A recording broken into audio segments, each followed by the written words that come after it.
pessoal, eu comecei a tentar relembrar um pouco esse jogo ontem, o Barbarian Prince, para testar a mesa. E pelos testes que eu fiz, esse sistema de abrir a janelinha aqui do lado, ela é útil, porém ficar migrando de um lado para o outro aqui, como é um jogo que trabalha muito naquele sistema livro-jogo, onde a gente acaba tendo que consultar as referências com muita frequência e ficar pulando de uma referência para outra, esse sistema de pular página acaba quebrando um pouco a atenção. Além de que, se vocês voltarem utilizando o botão voltar para o jogo, ele fecha essa janela. Então eu perco as páginas que estavam marcadas aqui. Então não achei isso legal. Né? Tanto que se eu venho para cá e crio regras, ó lá, ele volta, mas vocês vão perceber que ele já volta sempre no início. Então muito chato. Né? No computador tudo bem. Mas ainda assim eu não queria esse sistema. Eu queria alguma coisa mais integrada aqui na mesa. O que eu fiz? Eu consegui integrar utilizando a ideia nossa do... Aqui eu já fiz... Vou fazer um setup básico, tá? A gente já tem algumas páginas do manual coladas, né? Porque vocês lembram, isso daqui trabalha como se fosse cartas. Então quando eu falo selecionar carta, eu posso selecionar qualquer página do manual. Lembrem que eles têm frente e verso. Então aqui estão os ímpares, né? E atrás são os pares. Eu já deixei tudo organizado. As primeiras páginas, que tem as primeiras tabelas e as primeiras consultas. Normalmente a gente começa o jogo lendo um pouco dessas regras, e aí a gente tem escolha de continuar lendo mais um pouco, ou já começar o jogo indo para o livro de eventos, que não está aqui. Tá? Então, só para vocês entenderem. Eu posso utilizar aqui, né? Eu aumento aqui, e leio esse início, eu começo a ler. Ou se eu quero manter a mesa num tamanho aqui padrão, quer dizer, eu deixar ela pequenininha. O nosso expandir, que seria zoom na carta ou E no teclado, vou usar o E no teclado. Ó, selecionei. Agora ele abre um pop-up móvel. Tá? Isso daqui não vai fechar. Ele só vai sumir quando, se a gente der aqui algum redondô, ou restaurar ou salvar. Aí ele não vai salvar isso daqui. Isso aqui é só uma amostra. Só que aqui eu posso dar zoom, como a gente já tinha essa referência, e eu posso também agora adiantar ou retroceder dentro do deck dele. Então, por exemplo, aqui eu já deixei como carta todo o manual, e como imagens todas as partes de evento. Então, por exemplo, o manual ele tem, eu acho que são 12 páginas. Então, se eu uso avançar, olha lá, ele vai para a página 2. Se eu continuar, ele vai avançando para a página 3. Então, eu posso utilizar essa janelinha também como um manual ativo aqui. Ele não vai sumir, né? Só se eu der um save, né, e recarregar a página. Aí isso aqui não aparece. Bom, de qualquer forma, o que eu quis dizer com isso? Vou fechar. Deixei como exemplo aqui, ó, manuais flutuantes. Ele faz a mesma coisa, porém ele já começa na página 1. Ó, eu vou abrir o manual e vou abrir a página de eventos. Olha lá, eu tenho agora o manual que pode ficar aberto e o livro de eventos, né, o livro de regras. Posso deixar eles assim. Olha, vamos aumentar um pouquinho só para eu poder enxergar. Eu vou deixar nesse tamanho. Eu tenho que redimensionar aqui por baixo, tá, pessoal? Não tem como redimensionar de outra forma, porque só vai se arrastar. Eu tenho que clicar aqui. Ó, vou deixar desse tamanho e já vou fazer a mesma coisa com o livro de regras. Deixa eu diminuir um pouquinho. E eu já vou para... Aqui a gente está na página 1. Ó, eu vou para a página 2, que tem uma imagem ruim, e eu vou para a página 3, que é onde começa, que é o evento. Tá? Então agora eu tenho a parte de eventos, que é como se fosse um manual aberto em PDF, e eu tenho as regras abertas como se fosse em PDF, e eu posso migrar de uma para outra. Eu não preciso deixar aqui, tá, pessoal? Se vocês arrastarem um pouco, ele vai expandir a página. Então eu posso fazer assim, ó. Pronto. Se eu olhar aqui do lado, ó, eles estão aqui. Tanto que eu poderia deixar eles até aqui assim, ó, eles vão expandir a mesa. Tá vendo? Aí eu posso ir lendo só quando ficar aqui. Né? E eu jogo normal, ó lá, com a página aberta. Os manuais estão ali escondidos, estão aqui. Ó. É que no nosso caso, eu quero utilizar eles assim. Ó. Posso deixar também eles como se fosse uma gaveta embutida. Né? Olha lá, eu vou jogando, quando eu quiser eu simplesmente puxo aqui. No caso, vamos deixar eles assim, para poder ler. Pronto. Então vamos lá, comecei o jogo, só para vocês entenderem o uso disso daqui. Vou deixar a mesa um pouco maior. Não vou ler daqui, eu quero ler das regras. É as mesmas páginas, mas estão aqui. Tá, esse jogo será uma nova experiência, você está prestes a seguir um personagem de uma história que muda cada jogo. Você é o príncipe bárbaro. Este é um jogo de paciência e que você joga sozinho. Neste jogo de história, ou seja, ele é um jogo história, tá pessoal? Ele funciona muito parecido com um livro-jogo. Você lê uma sessão numerada após a outra. Cada um descreve uma nova situação ou fornece regras sobre as escolhas e ações que você pode fazer. Existem centenas de eventos e situações, então cada jogo será uma experiência nova e fresca. As sessões são divididas em eventos E000, números, que avançam o enredo da histórias e sessões de regras, referências R000, números. Aqui, pessoal, só para entender, o manual ele trabalha com referências com R, tá? Primeiro. Então seria como parágrafos. Aqui a gente trabalha no livro de eventos com E de evento, tá? Então fica mais fácil. Toda vez que tiver uma referência, inclusive a gente está em cor para facilitar. O que tiver em amarelo é para consultar no manual de eventos. O que tiver em vermelho com R é para consultar no livro de regras. Então vamos lá. Que descreve situações ou escolhas. Pessoal, eu estou lendo meio embaçado porque está ainda pequeno para mim aqui, tá? Que ocorrem com frequência. Você pode aprender esse jogo enquanto joga. Simplesmente comece com o primeiro evento, E001, que está aqui, ó, a gente já deixou. E leia a cada sessão conforme necessário. Por conveniência, todas as regras estão reunidas no início deste livreto, aqui, e principais gráficos e tabelas fornecidos em uma folha especial. Aqui a gente não tem essa folha, que eu não tive acesso, mas a gente pode pegar a folha daqui e colocar aqui. Por isso que já tem umas tabelas aqui. Ó. Tá? O resto a gente vai consultando aqui, já que são muitas tabelas. Né? As seções de regras mais importantes são 203, 204, 215, 220 e 225. Lembrem que aqui tem as primeiras, tá? Essas últimas não. Você pode querer revisitá-las brevemente primeiro. Aliás, você pode querer revisá-los brevemente primeiro, se quiser entender a mecânica básica do jogo antes de começar. Se você é um jogador experiente, pode ler todas as seções de regras primeiro. Então leia da referência R201 até R228. E em seguida apenas consultá-las mais tarde enquanto joga. O pequeno token de metal é usado para marcar sua localização atual do mapa. Aqui, pessoal, a gente tem a opção de usar este marcador oficial aqui desse retema que foi feito em comemoração, acho que há 40 anos do jogo, que a gente vai posicionando assim. Né? Significa que o bárbaro ele está aqui dentro. Ou a gente faz o que eu gosto, que é usar um marcador amarelo. Eu prefiro, pelo menos aqui na mesa eu me diverti mais fazendo assim, né? Usando um marcador. Tá, como jogar? Aí ele dá a referência. Barbarian Prince é um jogo de aventura realista. Você joga o jogo em dias. Cada dia começa com você selecionando uma ação que está na página R203. R203, ela tá aqui. Ó, essa daqui eu sei pelo desenho. Né? Eu poderia andar para cá, tá, pessoal? Só vou abrir para vocês verem. Eu estou expandindo. Ó. O R203... essa daqui.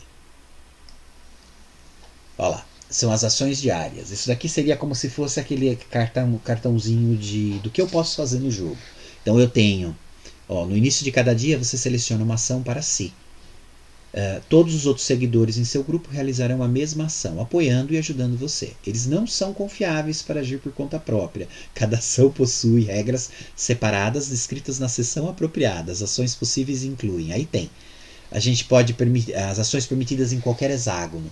Descansar, onde eu curo feridas, e melhorar a caça, R215. Aqui tem as referências do que eu quero fazer.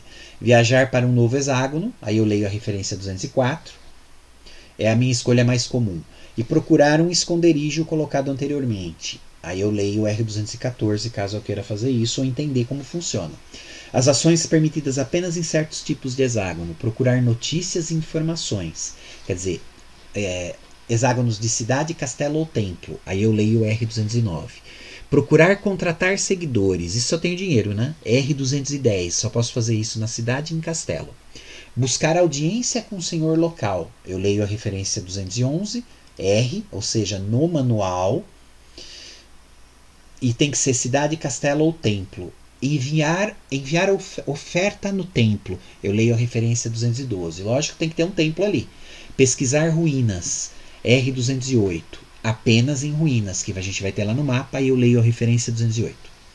Cada ação tem suas próprias regras e tabelas, que geralmente fazem referência a uma sessão de eventos e talvez a um encontro com novos personagens ou perigos especiais. Depois de terminar todos os eventos, no final do dia você deve fornecer comida para todo o seu grupo.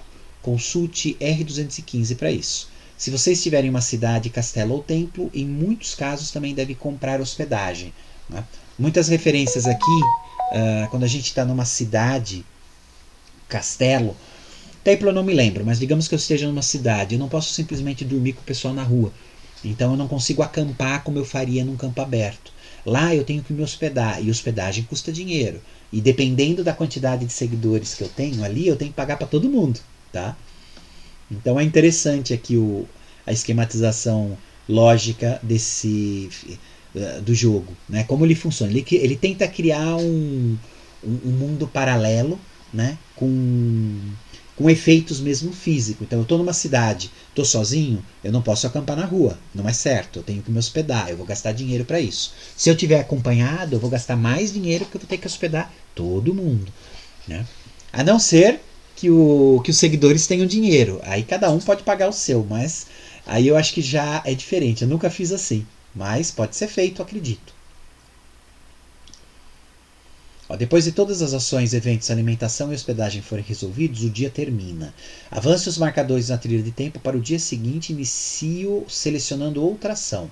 Isso continua até a 10ª semana, quando o jogo termina, que é o tempo que a gente tem para recuperar ali, conseguir o dinheiro, para contratar os mercenários, para conseguir derrubar o governo atual, né, os usurpadores. Tá, o jogo termina mais cedo se o príncipe bárbaro for morto. Mais sorte na próxima vez. Você pode continuar a realizar a mesma ação dia após dia, ou pode variar as ações conforme desejar. Normalmente você está limitado a apenas uma ação por dia, mas alguns eventos de ação permitem uma ação bônus no mesmo dia. Isso vai estar descrito, tá? Outras vezes pode ser necessário que você avance no cronograma um certo número de dias, ignorando qualquer oportunidade de ação. Às vezes a gente tem que avançar, tem evento que às vezes nos prende e a gente vai ter que avançar a linha de tempo muito. Né? E a linha de tempo literalmente é o relógio nosso, é o marcador de tempo para terminar o jogo. Né? Então conforme ele vai correndo, vai ficando mais próximo do final do jogo, a gente tem que correr. Tá, eu li aqui, já sei o que é seleção. Aí ele vai vir descendo explicando mais algumas coisas. Né? E aí ele dá a opção da gente continuar lendo, né, mais algumas páginas, como ele sugeriu, ou eu já inicio o jogo. Tá, agora eu quero iniciar o jogo, eu não quero ficar lendo muito não. Aqui também, eu abri direto, eu já vou fechar. Né, que eu estou usando só essas duas janelinhas que já tem os dois manuais, as regras e os eventos. Tá, então para iniciar o jogo agora, vá para o evento 001. Olha ele aqui.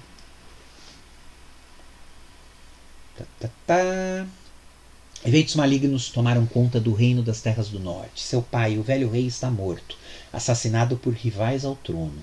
Esses usurpadores agora controlam o palácio com sua guarda mercenária. Você escapou e deve coletar 500 peças de ouro para conseguir erguer uma força militar suficiente para esmagá-los e retomar sua herança. Além disso, os usurpadores possuem amigos poderosos no exterior. Se você não puder voltar para tirá-los em até 10 semanas, esses aliados se armarão e você perderá seu reino para sempre. Agora consulte R201 para determinar os atributos iniciais, R202 de você mesmo como o príncipe bárbaro, e em seguida volte a este evento e leia o parágrafo abaixo. Tá, aqui começa porque eu quis integrar isso assim, tá pessoal? Então, olha, eu vou ter que ler o R201, só que aqui é o livro de evento. Então eu vou lá para o R201, vamos lá. Ó, não é na primeira página. Ó, R201. Cada personagem no jogo tem uma habilidade de combate, um valor de resistência e um código de riqueza. Cada um é classificado numericamente, com números mais altos sendo melhores. Se nenhum código de riqueza for fornecido, presume-se que seja 0, sem riqueza. A gente vai ver isso funcionando depois, tá, pessoal? Porque aqui é uma parte onde que eles dão um número de riqueza, que a gente rola numa tabela para saber quanto de dinheiro aquele personagem tem, né? E às vezes não é só ouro, tá? Às vezes ele também tem itens. Os personagens incluem você, ó, o Príncipe Bárbaro R202, que é aqui que a gente vai configurar o nosso personagem. Quaisquer seguidores que se juntem ao seu grupo e quaisquer homens, mulheres, criaturas ou animais encontrados no decorrer do jogo. Os personagens podem ser amigáveis ou hostis, inteligentes ou não inteligentes. Quando um personagem se juntar ao seu grupo, observe suas estatísticas vitais. Eita, nós! Estatísticas vitais conforme necessário. Você pode demitir ou abandonar voluntariamente membros de seu grupo, se desejar. Às vezes é conveniente ao fazer uma fuga ou quando a comida ou o dinheiro são escassos. Outros personagens encontrados durante o evento, dos eventos não precisam ser registrados permanentemente, a menos que eles se juntem ao seu grupo. Esses outros personagens simplesmente seguem seu caminho e desaparecem do jogo. Para determinar suas próprias características pessoais no início do jogo, consulte R202. Vocês percebem como tem muita leitura? Esse jogo ele ficou fora do Brasil por conta disso. Tinha que ser feito muita tradução, né? Então, pelo menos a parte de evento aqui, o que eu falei, foi um ó. Eu demorei acho que uns 3 meses para fazer essa tradução e na época não tinha nenhuma ajuda de software, né? A gente teve que fazer manual. Então foi um ó fazer isso daqui. Mas agora a gente consegue jogar em português. Então isso é bem, bem legal. Então vamos lá, vou para o R202. Vamos configurar o nosso personagem. Que por enquanto a gente só está lendo a história. Você começa a jogar com o Príncipe Bárbaro, Khal Arat, herdeiro legítimo do trono do Reino das Terras do Norte. Poucos humanos podem igualar sua habilidade com a fiel Bonnie Bitter. Eu acho que é Bonnie é de osso e Bitter é de mordida. É tipo mordiscador de osso, mordedor de osso. Sua espada larga. Você tem habilidade de combate 8. Habilidade de combate 8. Se vocês olharem na ficha, que eu também fiz a tradução, eu já incluí uns apetrechos. Ó. Habilidade de combate 8. Já está como 8 aqui. Tá? Isso é pra gente não esquecer. Isso eu não me lembro se tinha na ficha ou se eu que coloquei.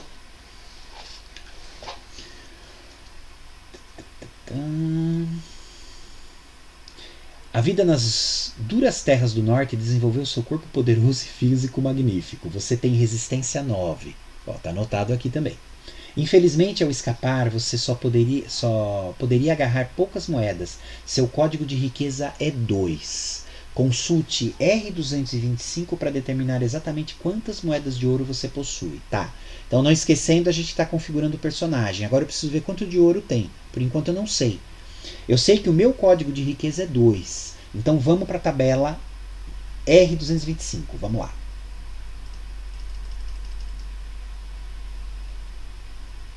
R225, R215. Essas são as referências, tá, pessoal? Mais um pouco.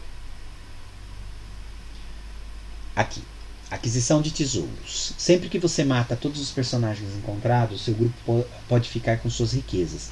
Para determinar a riqueza de cada personagem derrotado, compare o código de riqueza do personagem. Lembre que o nosso é 2. Compare o código de riqueza do personagem com uma jogada de dados na mesa do tesouro. É tabela. É aqui. O resultado é R226. Ele dá aqui. O resultado é a riqueza real em moedas de ouro. O código de riqueza, aliás, é o resultado de riqueza médio. Então 2, provavelmente números maiores, significa que ele é mais rico, números menores, menos. Alguns eventos também podem fornecer tesouros de vários tipos. Podem ser um número fixo de moedas de ouro ou referir-se a um código de riqueza, caso em que você roda novamente um dado e consulta a tabela de tesouro. Aí, de novo, a gente vai voltar a essa tabela daqui algumas vezes. Existem posses especiais. Às vezes, o resultado na mesa do tesouro incluirá não apenas ouro, mas também um código de letra. isso significa que um item especial também foi encontrado. Aí role novamente na mesa do tesouro e consulte a linha do código de letra apropriada para o evento específico que descreve a nova posse. A gente vai ver isso funcionando no jogo, tá? Ou quem já viu a partida que eu tenho gravado, já viu. Mas basicamente se eu jogo, por exemplo, configurar o nosso personagem, eu tenho o código de riqueza 2, ó. É 2, eu vou olhar esta linha. Então eu jogo um dado, vamos lá. Vou pegar aqui, ó. Deu 4. Então eu cruzo, ó. 6, 4, código de riqueza 2. Então significa que eu tenho duas moedas de ouro. Aí eu venho aqui e vou configurar. Com esse código de riqueza, eu só consigo, ó, pode sair uma moeda, 2 moedas, 3 moedas. Se eu tirasse 6, eu tinha 4 moedas de ouro. Então, por enquanto, a gente só tem isso, é bem pouquinho. Se eu enfrento um monstro, né, um inimigo, e ele tem, por exemplo, um código de riqueza, sei lá, 60, que é altíssimo. Venço ele, né? Eu vou ver o que ele tinha. Então eu sei que o código de riqueza dele é 60, eu vou jogar o dado e consulto na tabela aqui, né, nessa linha, o que ele tem. Então, por exemplo, digamos que saiu 5. Ele tem código de riqueza 60, então ele estava em posse de 70 moedas de ouro, mais A. A é essa tabelinha daqui, ó, essa linha. Então tá, ele tinha alguma coisa especial com ele, que pode ser A, B ou C. Então eu pego as 70 moedas e vou jogar de novo para ver o que era. É um evento, ó. Eu vou abrir o livro de eventos. Aí eu jogo, por exemplo, rolei de novo. Saiu 4. Eu sei que ele tinha um A, então ele caiu aqui, ó. Eu vou ler o evento 183 no livro de eventos. Aí eu vou avançar isso aqui até 183. Ó. Só como exemplo para vocês verem uma vez. Já que isso aqui não é uma partida. Vamos lá para evento 183. Demora porque está carregando da internet, né? E nosso servidor gratuito é isso daí. Quem sabe um dia a gente consegue um servidor melhor, mais rápido, mas eu acho pouco provável, tá? Por enquanto vai ter que ficar nesse gratuito mesmo. Ó, eu estou subindo, eu tenho que achar 183.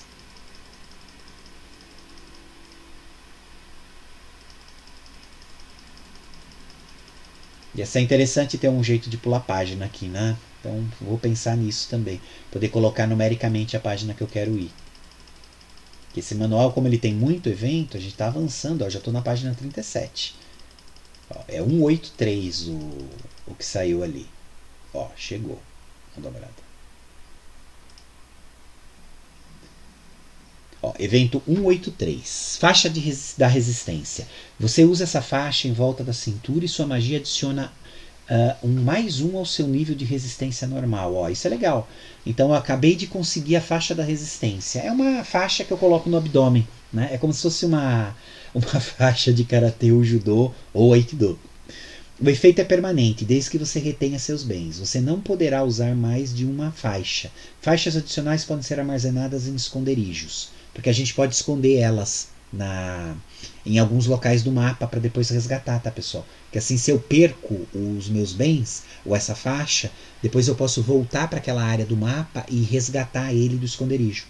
Ou dadas aos outros personagens do seu grupo, ou seja, a gente dá a faixa para eles, né, para um deles, e eles aumentam a resistência aqui. Então isso é bem, bem legal.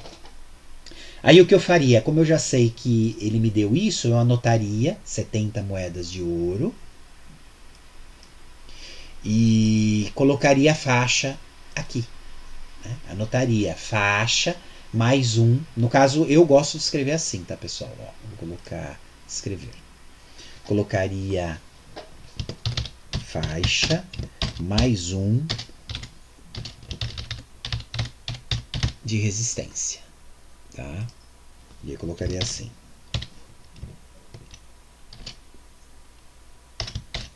Uma faixa. Como eu posso levar só uma, eu deixaria assim. Se eu ganhar outra, eu já sei que eu tenho que passar para alguém aqui. Tanto que vocês vão ver que tem espaço para item, ó, como o nosso, tá? Pronto, vou deixar isso aqui. Lembrando que aqui eu coloco mover. Ó, vou deixar assim. Pronto. Tenho mais um de resistência. Então todos os testes de resistência A minha resistência, que no momento é 9, agora ela virou 10. Né? Então todo teste que eu fizer aqui vai ser 10. Bom, pessoal, então a gente fez aqui a resistência. Agora eu tenho que voltar para R202, né, que a gente estava configurando. Agora é mais rápido porque as imagens já estão aqui, né? Vamos voltar mais uma. Habilidade 8, o código de riqueza a gente já estabeleceu, jogou na tabela e viu que tinha 2 moedinhas. Vamos lá para a parte final, para a gente poder finalizar esse vídeo. Olha lá. Além disso, você tem uma pontuação de sagacidade e astúcia, refletindo sua capacidade de reagir rapidamente às situações, pensar em como sair dos problemas e convencer as pessoas. Jogue um dado para determinar essa sagacidade e astúcia. Se o resultado for 1, considere-o com valor 2. Se você já jogou o jogo antes e ganhou, pode desejar um desafio extra usando uma pontuação de sagacidade e astúcia 1, a menos do que o seu valor anterior. Se você perdeu antes, use uma sagacidade e astúcia maior do que o valor anterior. Tá? Eu deixei um dadinho aqui no setup que ele vai representar a nossa sagacidade atual. Então eu jogo esse dado e o valor que saiu é ele. Lembrando que se sair 1, eu considero 2. Ó, saiu 4, então a sagacidade nossa seria 4 nesse jogo. A resistência é 9, como ela vai variar no jogo, ó, eu já configurei aqui também, tá, pessoal? Então, resistência é 9, isso pode variar, até a 9 era o inicial, a gente está aqui, qualquer alteração a gente anota. Né? Vocês podem fazer isso até com dados, se preferir. E a sagacidade nossa é 1d6, está até marcado aqui, por isso que eu deixei ele marcado aqui com a mesma cor. Tá. Suprimento de comida. A gente começa com 0. Está marcado aqui, a gente está na semana 1, dia 1. E é isso.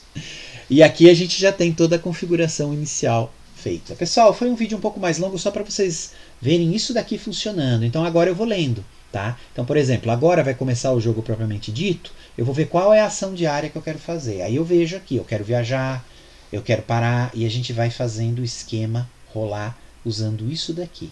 Tá? Não esqueçam que no final do dia a gente tem aí que fazer algumas coisas, como alimentar o pessoal. Tá? Então essa vai ser a referência do jogo. Eu também não lembro 100% das regras. Esse jogo ele é mais complexo do que parece. Para quem for jogar aí desse jeito mais como o autor do jogo estabeleceu. Né? Que eu acho que até ele não sabia a quantidade de interpretações que poderia ter. Né? Mas é bem interessante de jogar. Pessoal, é isso. Eu vou experimentar mais um pouquinho. Quem sabe depois a gente joga uma partida. Mas é que esse jogo é sempre um pouco mais longo. E tem alguns cálculos de cabeça para serem feitos. Né? As formulações de combate aqui usam aqueles métodos mais antiquados de jogo. Da década de 80, 70. Que puxa muito para o wargame. Né? Então tem que fazer alguns cálculos. E que para hoje são mais pesados do que a gente está habituado. Na verdade são bem mais pesados. Não é só rolar o dado, tem que fazer cálculos, né? Levando em consideração as estatísticas do personagem. De novo, quem quiser ver o jogo funcionando, eu já tenho uma gameplay editada, que é muito melhor do que esse tipo de jogo, de gravação. E lá eu mostro uma partida com tudo funcionando. Então já dá para ter uma ideia de como o jogo vai trabalhar. Pessoal, é isso. Espero que isso daqui seja útil para vocês. E lembrem que a gente acessa ou pela imagem que está aqui dando zoom, ou vindo já direto aqui que eu deixei como os manuais flutuantes. Aí a gente já sabe que é o manual e o evento. Perfeito?